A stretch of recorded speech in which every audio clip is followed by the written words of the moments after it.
आज युवा हिंद केसरी पर्व 2 लिंब या ठिकाणी भव्य असं ओपन बैलगाडी शर्यत मैदान पार पडलं आहे आणि या मैदानाची प्रथम क्रमांकाची मानकरी डोळ्यासाठी म्हणजे मित्रांनो या ठिकाणी आपला राजा सरजा आणि मित्रांनो त्याच्याबरोबर कोण पळालं मान्या या गाडीनं प्रथम क्रमांक पटकावला आहे. सरजाची संपूर्ण टीम आता आपल्याबरोबर आहे. दादा नमस्कार.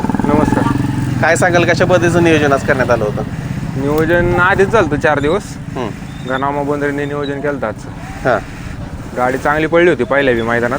बरं. त्यामुळे परत आणायचं नियोजन केलं आज. याच्या आधी कुठं पळाली होती गाडी? त्याच्या आधी इकडं सासवडमध्ये पडली. सासवडला पळाली. सरजा नक्की हाय कुठला जरा लोकांना सांगा. सरजा उरावडे मुळशी मधला आहे, मुळशी तालुक्यातला.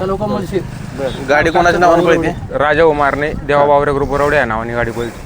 मुळशीकरांचा सरजा. काय सांगाल गाडी आज कशी काय पळाली? फायनलचा 1 नंबर मिळवलाय. काय सांगाल गटाला कसं स्पीड होतं? गाडी गटाला बी चांगलं स्पीड होतं. तासावरती गाडी होती गटाला? गटाला 6 नंबर तासावर पडली. ड्रायव्हर कोण होते? नागू ड्रायव्हर. तिन्ही फेरे नागू ड्रायव्हरने गाडी आणली. सेमीला कुठल्या तासावरती? सेमीला 7 नंबर तासावर गाडी होती. ओके, म्हणजे पब्लिकने गाडी दिली. काय सांगाल त्यावेळेस काय मनामध्ये चाललेलं होता का कॉन्फिडन्स की आज 1 नंबर होईल म्हणून? 1 नंबरचा नव्हता कॉन्फिडन्स, पण गाडी आज गुलालात राहणार याचा कॉन्फिडन्स हा होता. कॉन्फिडन्स. काय सांगाल टीम बद्दल? काय सांगाल टीम बद्दल काय बोलायला तेवढं कमी आहे. टीम सगळे बैलाचा टीम इतिहास एवढा लोकांना माहित नाही. थोडासा इतिहास सांगा सरजाचा.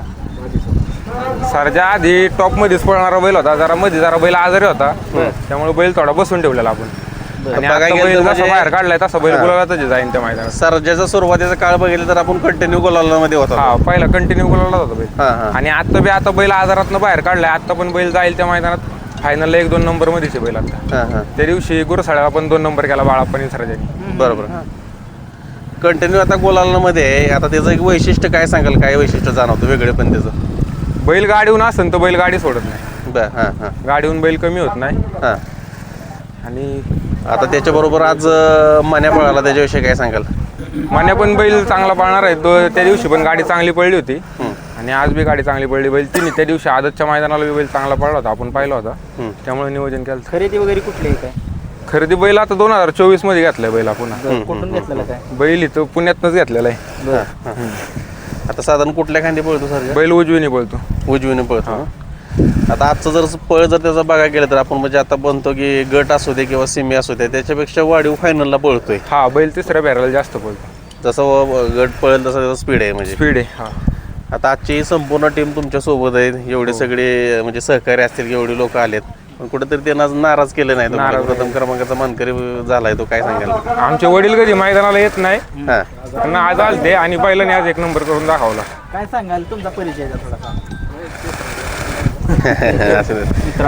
ड्रायव्हर कोण होते? नागू ड्रायव्हरच होते. त्यांच्याबद्दल काय सांगाल? कशी गाडी चालवली? ड्रायव्हरने तिन्ही फेरे आम्ही सांगन तशी गाडी आणली.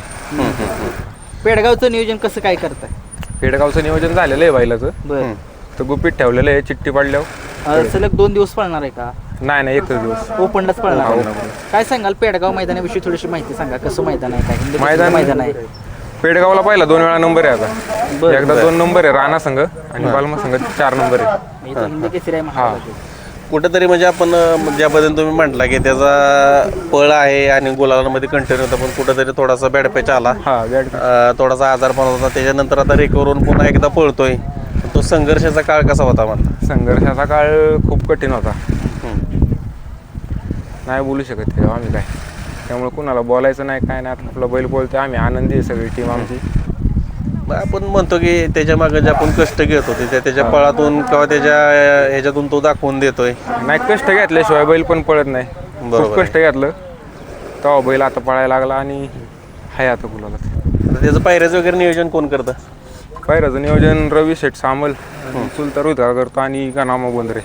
किती दिवसाच्या गॅपनं काढतो तुम्ही? बैल 4-5 दिवसाच्या गॅपनीच. ओके. त्याचं ट्रेनिंग वगैरे कसं असतं दिवसाचं? काय नाही की जे असं रेग्युलर तेच. तर मित्रांनो बघू शकता आज लिमचं युवा हिंद केसरी मैदान पार पडलंय आणि सरजा पुन्हा एकदा त्याच्या पहिल्या दोषामध्ये किंवा जसं पहिलं स्पीड लावतो त्या स्पीडमध्ये आता पोहतो. थोडासा संघर्षाचा काळ गेला, पण तो कुठंतरी त्याच्या सहकार्यासाठी आणि मालकांसाठी पळतोय. इथून पुढेही पळत राहील आणि असंच सगळ्या टीमचं आणि त्यांच्या सहकार्याचं नाव करत राहील. तुम्हाला शुभेच्छा देतो.